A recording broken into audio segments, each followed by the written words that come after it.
So today guys, tuturuan ko kayo maglutap ng kawayan. Tapos na ang season ng pagpaparol at magpapasko na, pero tuturuan ko pa rin kayo kung paano maglutap ng kawayan.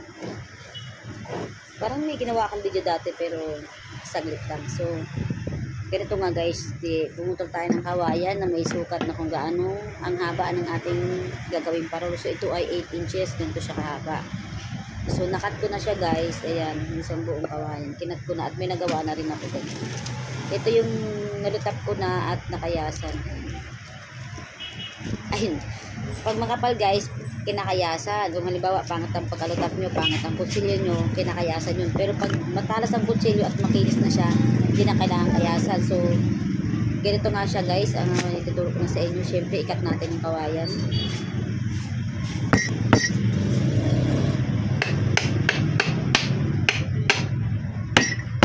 Buga yung video natin ha.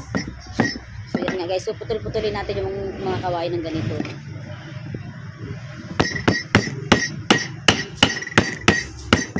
Hati-hatiin lang siya natin at once na magayat-gayat na natin siya guys, kuha na tayo ng isang piraso. Pipinisin natin yung edge niya. Tulad nito, may ano siya, may pa-triangle siya. So reject siya. So yung reject na yan guys, ginagamit natin pang para naman dun sa karton ng parol, dun sa paguntok.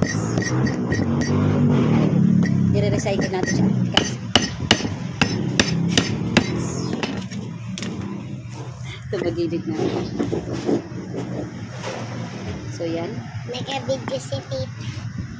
Vlogger. Papantayin lang natin siya guys. So sa pagdutap guys, hindi pwedeng sobrang kapal, hindi rin sobrang nipis kasi marami kayong marireject. So kahit matagal na akong or kami na naggagawa ng parol, hindi pa rin perfect ang aming paglulutap. So ang technique guys ng paglutap ng kawayan, ganyan. Ganyan siya dapat kakapal. Tapos kailangan nabibend siya dapat na ganyan. Pag hindi mo siya mabend ng ganyan, ibig sabihin masyadong makapal yung kawayan mo. Mahihirapan kang iangat para tukuran. So yun nga guys, hindi rin basta-basta na naglulutap. So ang lutap natin guys is sinasampu-sampu namin dahil nga ang kawayan madalas hindi siya pantay ang pagkaputol.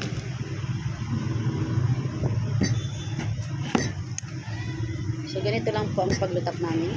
Kailangan matalas ang kutsilyo mo para makinis ang pagkakat niya. Tapos bibilangin mo nga siya ng 10. So ilan na to? 5, 6, 7.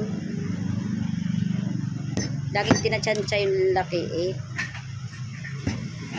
9, yung 10. So yung thickness guys ng pagkalutap ay laging binabantayan kasi hindi nga dapat siya sobrang nipis at hindi rin dapat sobrang kapal. So ito guys, 10 piraso. So after natin siya malutap, pinaalisan namin ng mga kalat-kalat na buhangin, katulad sa sinabi ko, ay buhangin, kawayan, katulad sa sinabi kong sa video dati. Lilinisan natin siya, tinatanggal yung mga mulmul para hindi siya pangit tingnan. Pero pag tinukura namin to guys, nagkakaroon siya ulit ng mulmul. So pagka tukod sa parol, lilinisan siya ulit. So ganun lang guys, lilinisan nyo lang ulit siya. Isa-isa ha, isa-isa. So ginagawa namin ito guys, dapat mga June, July, August, dapat ganito ang ginagawa namin. Magbubuo kami ng mga frames sa mga ganong panahon. Pero since wala kaming makuha ng kawayan at mahal din ang kawayan, wala kaming pampuhunan, so hindi agad kami nakakabuo ng frame. So pag hindi kami nakabuo agad ng frame, ibig sabihin bibili kami ng frame. At pagbili ng frame ay bawas pa rin po sa income namin dapat sa parol. Ayan, kaya lagi namin sinasabi sa mga bumibili sa amin na pag tumatawad kahit 10 piso, sabi namin, madam, nabili rin po kami ng frame. Totoo po yun, talaga bumibili po kami ng frame, nagbabayad po kami pag cover, kahit po pag dyaryo ibinabayad na rin po namin kasi nga yung mga panahon na paspasa na po sa paggawa ng parol. At may mga pa-order pong ganyan. Hindi naman po namin kaya talagang bumuo ng 10 piraso agad-agad sa loob ng isang araw lang.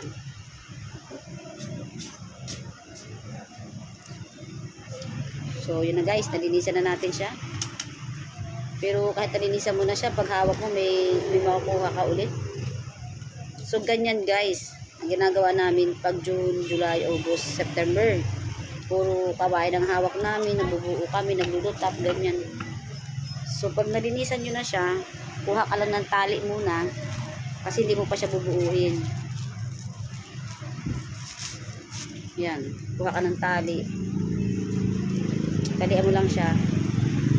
At tapos na yung lutap mo. So, yun pa lang yung isa sa mga steps sa paggawa ng parol. So, ito na nga guys, yung mga nagawa ko.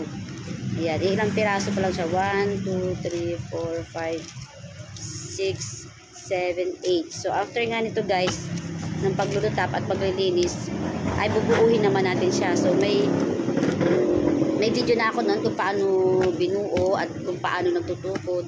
So, panuorin nyo na lang guys. So, ganun guys, maglutap ha. Akala nyo, simple lang ha. Magbusisi din. Bye-bye. Thank you for watching. Maraming salamat po sa lahat ng bumili sa amin ng parol. Lalong-lalo na po kay Kap Gina. Nasukit na po namin sa parol. At saka po sa mga parents, sa mga na bumibili every year sa amin ng parol. Pasensya na po kayo kung talagang ganun po ang presyo ng parol namin kasi talagang mahirap din po at matagal talagang gumawa ng parol. So yun lang po. Bye-bye.